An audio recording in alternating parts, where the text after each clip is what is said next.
Assalamualaikum sahabat muslimah, kembali lagi di Hazanah. Dalam episode kali ini, kita akan membahas tentang 5 perilaku syirik yang masih sering dilakukan. Sebelum mulai video, jangan lupa klik tombol like, subscribe, dan aktifkan loncengnya ya. Hati-hati, 5 perilaku syirik ini masih sering dilakukan. Tanpa disadari, masih banyak di antara kita yang masih melakukan perbuatan syirik. Tak disangka, melalui tindakan-tindakan kecil, kita telah menyekutukan Allah. Padahal, sudah jelas bahwa menyekutukan Allah merupakan dosa besar. Sesungguhnya menyekutukan Allah adalah benar-benar kezaliman yang besar. Surah Luqman ayat 13. Berikut ini beberapa di antara hal sepele yang ternyata termasuk ke dalam perbuatan syirik. 1. Memakai jimat. Walau dunia sudah dikelilingi dengan teknologi yang canggih, pada kenyataannya masih banyak di antara kita yang masih percaya akan kekuatan dari jimat. Mereka percaya bahwa jimat dapat membawa kesehatan, petuah, kekayaan, hingga membuat hidup lebih sukses.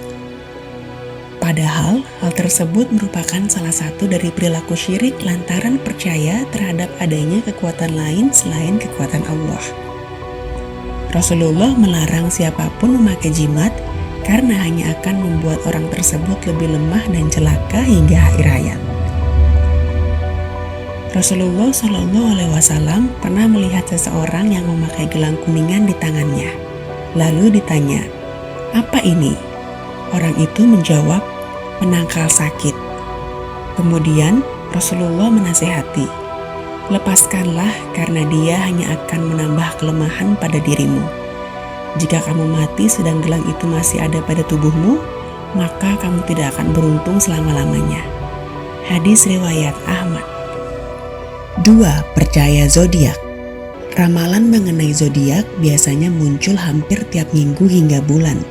Umumnya berisikan ramalan mengenai percintaan, karir, dan keuangan seseorang berdasarkan tanggal lahirnya.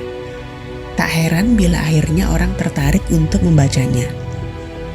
Tak hanya zodiak, perilaku syirik lainnya adalah percaya dengan hal-hal berbau ramalan, horoskop, sio, dan undian.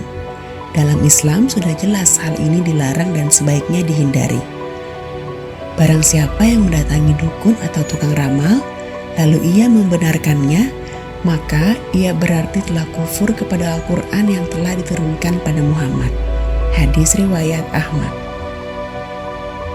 Pada salah satu hadis, Rasulullah menjelaskan bahwasanya mereka yang mendatangi peramal dan percaya terhadap apa yang dikatakan peramal tersebut, maka salatnya tidak diterima selama 40 hari.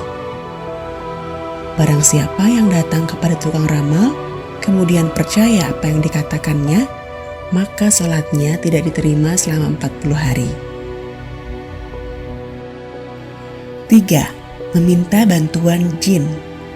Hidup memang tak akan selamanya mulus. Ada kalanya Allah menurunkan ujian sehingga hidup menjadi lebih sulit. Namun bagi sebagian orang, hal ini justru disikapi dengan cara yang salah, yakni meminta bantuan kepada jin. Biasanya hal ini ditandai dengan melakukan ritual atau datang ke tempat tertentu untuk mendapatkan atau melancarkan hal yang diinginkan untuk membuat kesepakatan dengan jin yang dianggap sakti. Padahal, jin sebagai musuh Allah hanya menipu manusia dengan tujuan menjerumuskan mereka ke neraka. Dan demikianlah kami jadikan bagi tiap-tiap nabi itu musuh, yaitu syaitan-syaitan dari kalangan manusia dan dari kalangan jin. Sebagian mereka membisikkan kepada sebagian yang lain perkataan-perkataan yang indah untuk menipu manusia. Surah Al-An'am ayat 112. 4. Bersumpah selain atas nama Allah. Dalam Islam bersumpah harus menggunakan nama Allah, bukan selainnya. Rasulullah pernah bersabda, "Sesungguhnya Allah melarang kalian bersumpah atas nama nenek moyang kalian. Barang siapa yang ingin bersumpah, maka bersumpahlah atas nama Allah atau lebih baik diam." Hadis riwayat Bukhari. Bersumpah atas nama selain Allah termasuk dalam perbuatan syirik. Rasulullah bersabda, "Barang siapa yang bersumpah atas nama selain Allah, maka dia telah berbuat kekufuran atau kesyirikan." Hadis riwayat Abu Daud dan Tirmizi. 5. Menggantungkan hidup kepada selain Allah. Perilaku syirik yang masih sering dilakukan selanjutnya adalah menggantungkan hidup kepada selain Allah.